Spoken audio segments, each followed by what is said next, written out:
Band बाजा वरात घोडा म्हणत सतीश राजवाडेच्या मुंबई पुणे मुंबई 2 सिनेमानं प्रेक्षकांची चांगलीच पसंती मिळवली। मुंबईतल्या सक्सेस पार्टीत या कलाकारांच्या चेहऱ्यावर हाच आनंद दिसत होता।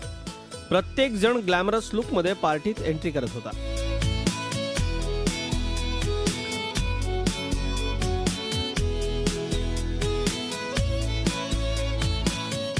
सिनेमानं दुसऱ्याच आठवड्यात तब्बल 11 कोटींची कमाई करत बॉक्स ऑफिसवर ऐन दिवाळीत एक वेगळी मोहर उमटवली।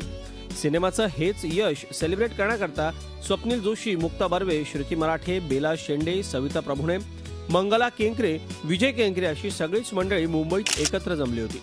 सिनेमाचा वाटा उचलला की संपूर्ण टीम करून it is time to thank you guys for being there with us. Thank you. मी काहीच बोलू शकणार नाहीये कारण खूप छान वाटतंय असं सेलिब्रेशन करायला आपण जमतोय, कारण प्रमोशनसाठी जमतो। आणि तुम्हाला सांगतो जे लिहा तुमच्यामुळे आलोय असं मी नक्की सांगेन, कारण तुम्ही खूप मोकळेपणाने मोठ्या मनाने खूप छान सिनेमा प्रेक्षकांपर्यंत पोहोचवलात। कारण प्रॉडक्ट चांगलं होणं ही एक स्टेज असते, त्याच्या पुढे तो प्रेक्षकांपर्यंत जाणं आणि लोकांनी थिएटरमध्ये जाऊन सिनेमा बघणं ही पुढची स्टेज तुमच्यामुळे आम्ही पार करू शकतो। एकूणच यावेळच्या दिवाळीत कट्यार काळजात घुसली आणि मुंबई पुणे मुंबई हे दोन्ही सिनेमे एकाच दिवशी आमने सामने आले।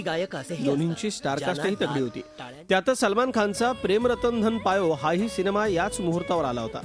मात्र असं सगळं असतानाही मराठी सिनेमानं बॉक्स ऑफिसवर आपली मोहर उमटवत प्रेक्षकांच्या पसंतीची पावती मिळवली। मराठी सिने इंडस्ट्रीसाठी ही नक्कीच उत्साहाची गोष्ट म्हणावी लागेल।